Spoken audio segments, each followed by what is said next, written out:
எனக்கு 7 சனி நடக்குது, எனக்கு அஷ்டமச்சனி நடக்குது, எனக்கு கண்டச்சனி நடக்குது, எனக்கு அர்த்தமற்ற சனி நடக்குது, பஞ்சமச்சனி நடக்குது, பாதச்சனி நடக்குது. சனியிலையும் சனி கண்டத்திலையும் பார்த்து உச்சகட்டத்தில் நீச்ச யோகத்தில் பார்க்குது. நான் செத்து போயிடும் குறித்து நான் என்ன பண்ணுறது? எங்கேயா சொன்னாங்க? யாரையா சாகிறது? எந்த கிரகையா நம்மளை பாதிக்குது? எதுவும் பாதிக்காது. நம்ம பண்ணுறதெல்லாம் தப்பாக பண்ணும்போது பாதிக்கத்தான் செய்யும். இந்த பிறப்பெடுக்கும் போதே மகாநாடியே பிறந்துட்டோம். அவர் அவன் நம்ம கூட இருக்கிறாரு. அவர் கூட நீ இணைஞ்சிட்டீங்கன்னா உனக்கு ஒன்றுமே பண்ணாது. நீ பிறக்கும்போது தாயோடைய கருவறையிலிருந்து நீ வரும் வரைக்கும் தாயோட கருவறைக்குள்ள என்ன பண்ண? நீ இறைவனோட இணைஞ்சிருந்த. அங்கிருந்து வெளியே வந்தோடனே இந்த காட்டு டப்புன்னு இழக்கிற. அப்போ என்ன ஆகுது? இந்த காட்டில் நவகிரகங்களுடைய சக்தியும் ஆற்றலும் கலந்துருக்குது. அதை எடுத்தோடனே அந்த கோள்களுடைய செயற்கை என்னவோ அது பிரகாரம் தான் நீ நடப்ப.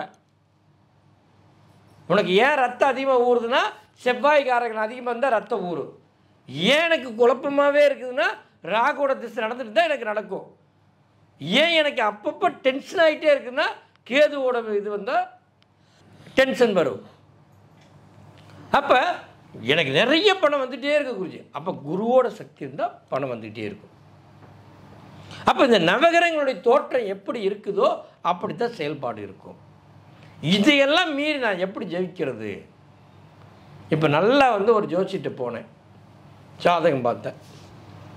குருவும் சந்திரனும் யோகாதிபதி பார்வை ஆட்சி பெற்றிருக்கிறாங்க. நீங்கள் கோடீஸ்வர வாழ்க்கை, நீங்கள் போய் இவங்களுக்கு வீடு ஆரம்பிக்கலாம், நல்லா இருக்குது, நீங்கள் வீட்டு போய் ஆரம்பிங்க அப்படின்னு சொல்கிறாங்க. நீங்கள் நல்ல இடம் வாங்கி போட்டிங்க, சூப்பரான இடம், அழகான பிரம்மாண்டமான இடம். உங்கள் ஆசைக்கு கனவு இல்லாமல் கட்டணும்னு ஆசைப்பட்டீங்க. அந்த கனவு இல்லத்தை போய் கட்டுறதுக்கு ஆரம்பிச்சிட்டிங்க. அப்போ இந்த ஜாதகத்தினுடைய அடிப்படையில் என்ன நடக்குதோ அந்த கோச்சார பிறகு அது நடக்குது. அப்போ இதுக்கு நமக்கு ஒரு சம்பந்தம் இருக்குது. அப்போ இந்த கிரகத்தினுடைய சஞ்சாரம் அங்கே எப்படி இயங்குதோ அது பிறகு தான் நம்ம பிறந்தோம். எப்படி பிறந்தோம்? லக்கணம் அப்படின்னு சொன்னால் சூரியன் உதயமாகிலிருந்து எந்த ராசி கிரகங்கள் வந்துட்டு இருக்குதோ அந்த ஓரை பிரகாரம் நீ பிறந்த, அதுதான் லக்கணம். இப்போ 12 ராசியை பிரிச்சுட்டான் அந்த பூமியை, 12 பாகமாக பிரிச்சுட்டான். இந்த 12 பாகம் சுற்றிட்டு வரும்போது சூரிய ஒளி எங்கே உனக்கு உதிக்குதோ அந்த ராசியில் நீ இருப்பில் பிறந்துட்ட. அப்போ அந்த ராசி தான் நீ லக்கணம், உன்னுடைய உயிராகிய லக்கணம். அதிலிருந்து நீ எத்தனாவது இடத்துல நட்சத்திரத்தில் இன்றைக்கி இருக்கிற அந்த நட்சத்திரம் தான் உன்னுடைய நட்சத்திரம். அதான் சந்திரன், லக்கணம் சந்திரன். அப்போ குருச்சந்திர யோகாதிபதி, குருச்சந்திர யோகம் வந்தோடனே நீ வீடு கட்டலான்னு சொல்ல பிரம்மாண்டமான இடத்த நீ வாங்கிட்ட. உனக்கு அப்படியே அந்த இடம் அவ்வளோ பிரம்மாண்டமாக இருக்குது. வெண்ணிலடங்காத ஒரு சந்தோஷமான இடம். உனக்கு கனவுக்கு இல்லம் கட்டணுங்கிற ஒரு ஆசை. அந்த இல்லத்தை நீ எப்படி நினைக்கிறத கட்டுறதுக்கு நீ போய் ஜோசிட்டு கேட்ட, சூப்பராக பிரம்மாண்டமாக கட்டலாம் போங்க அப்படின்ட்டா. சும்மா ஜோசியை சொன்னால் ஜோசியருக்கு ஒரு கட்டு பணத்தை எடுத்து போட்டுட்டு, இந்தாங்கய்யா சொன்னதுக்கு வாய்ப்பை சொல்லு, அப்படியே நடக்கட்டும் அப்படின்னு ஒரு 10,000 கொடுத்துட்டு நெட்டாக வீட்டு வேலையை ஆரம்பித்து நீ ஆசைப்பட்ட மாதிரி அந்த பங்களாவை கட்டிட்டேன். திருப்பூலாவுக்கு ஜோசிட்டு போய் சொல்லிவிட்டு தேதி குடிச்சிட்டு வந்துடலான்னு போகிறேன். கரெக்டாக போய் உடனே பார்த்த உடனே ஜோசி சொல்கிறார், உனக்கு இப்பொழுது கண்ட சனியும் 7.5 சனியும் ஆரம்பம். இப்பொழுது மங்கு சனியாக ஸ்டார்டிங் ஆகிடுச்சு. பூமி பொருள் விரயம், மண் விரயம், சொத்து சுகம் எல்லாம் விற்றுட்டு இடத்துக்கு இடம் மாதிரி போ அப்படின்னு சொல்லிடுறான். நீ என்ன செய்வ சொல்லு, நான் கேட்குறேன். நீ ஜாதகத்தை நம்புற, இப்போ என்ன பண்ணுவ? நீ வீட்டை வைப்பையா இல்லை இருப்பியா? ஒரே ஒரு கேள்விக்கு மட்டும் பதில் சொல்லிடுங்க. விட முடியாது. அப்போ என்ன செய்ய முடியும்? பரிகாரம் தேடுவோம். பரிகாரம்னா என்ன? ஒரு ஹோமங்கள் பண்ணுவோம். அப்போ ஹோமம் பண்ணால் நீங்கிருமா? நீங்காது. மனப்பிராந்த கொஞ்சம் திருப்தியாகும். ஹோமம் பண்ணும்போது நவகிரகங்கள் கொஞ்சம் கட்டுப்பாட்டுக்கு வரும். ஹோமத்துக்கு எப்பயுமே அந்த ஒரு பவர் உண்டு. அப்புறம் அதுக்கு மேலே நம்ம எல்லா பரிகாரமும் பண்ணுவோம். இன்றைக்கி எத்தனையோ பரிகாரம் இருக்குது, செய்கிறோம். ஆனால் இத்தனையும் வேண்டாம், எனக்கு ஒன்றும் செய்யாது அப்படின்னு சொல்கிறதுக்கு என்னென்னா, இப்போ அந்த வீட்டை ஜோசியர் சொன்னதுலேருந்து நீ என்ன பண்ணுவ? அதாவது வீட்டை வைக்க சொல்லிட்டாரு, இல்லைன்னா நான் வண்டியில் போகும்போது ஆக்சிடென்ட் ஆயிரும்னு சொல்லிட்டாரு, ஒருவேளை ஆயிரும், வண்டி எதுக்கால வருமோ, இல்லை இடிச்சிருமோ, அப்படி ஆயிருமோ, இப்படி ஆயிருமோ, நமக்குள்ளே பயங்கர பிராந்தி ஆகிட்டே இருப்போம். பைத்தியம் முடிக்கிற நிலைமைக்கு ஆயிடுவோம். அப்போ என்ன சொல்லுவோம், நமக்குள்ள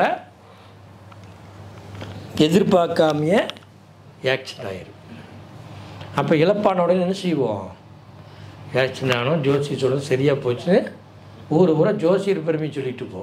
அந்த ஆளுக்கு வராத ஜாதகம்லாம் நிறைய வர ஆரம்பிச்சிடும். அவன் உட்காந்து பேச ஆரம்பிச்சிடுவான். அவனுக்கு ராஜயோகம், பணம் நிறைய வர சம்பாதிக்க ஆரம்பிச்சிடுவான். அவன் சொல்லுவான், நான் அந்த வீட்டை தான் சொன்னேன், இன்றைக்கி அந்த வீட்டுக்காரன் முடிஞ்சு போயிட்டான் அப்படின்பா. அதனால் இதெல்லாம் நடக்கிறதுக்கு காரணம் என்ன, உன்னுடைய மனதில் நினைக்கக்கூடிய நெகட்டிவான விஷயங்கள் தான். புரிகிறதா? ஜாதகம் என்பது நீ என்ன நினைக்கின்றாயோ அதுதான். அந்த நவகிரகனுடைய செயல்பாட்டை நீ மாற்றணும். நீ பாசிட்டிவாக இருக்கணும். எனக்கு நன்மையே நடக்கும், நான் நல்லதாக இருப்பேன், நான் சந்தோஷமாக இருப்பேன், நான் மகிழ்ச்சியாக இருப்பேன், எல்லாமே சரியாக செய்வேன். அப்படித்தான் குருஜி நான் சொல்கிறேன். சனின்னு வருது, நான் என்ன குருஜி பண்ணிட்டோம், இப்படி தான் நம்ம சொல்கிறோம். சொல்லக்கூடாதுன்னு சொல்கிறேன் குருஜி. அப்பயே அவனை பார்த்தா சனின்னு தான் சொல்லுது. அப்போ தான் 7.5ன்னு சொல்லுது, இளவேன்னு சொல்லுது, கர்மான்னு சொல்லுது.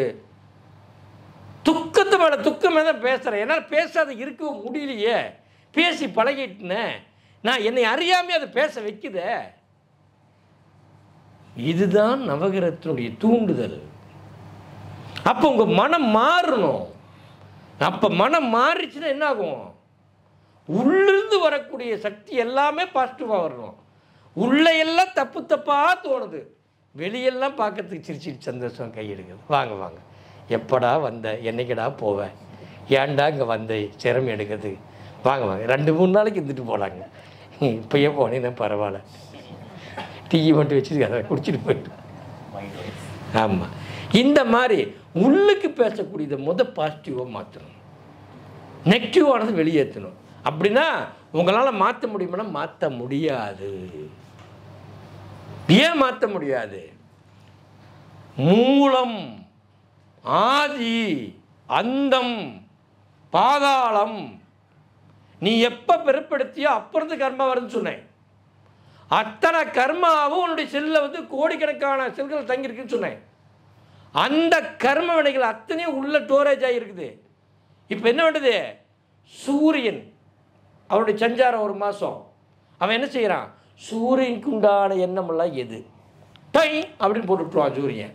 உடனே நீ என்ன செய்வ, இந்த சூரியனில் பண்ண கர்ம வினையெல்லாம் உனக்கு மூளை எடுத்து கொடுக்கும். அப்போ நீ சூரியனுடைய பிரச்சனை தான் பண்ணிகிட்டு இருப்ப. சந்திரனுடைய விஷயத்துக்கு அது டப்புன்னு தட்டுவிடும். உடனே சந்திரனில் என்னென்ன கர்ம வினை பண்ணியோ அதெல்லாம் வரும்.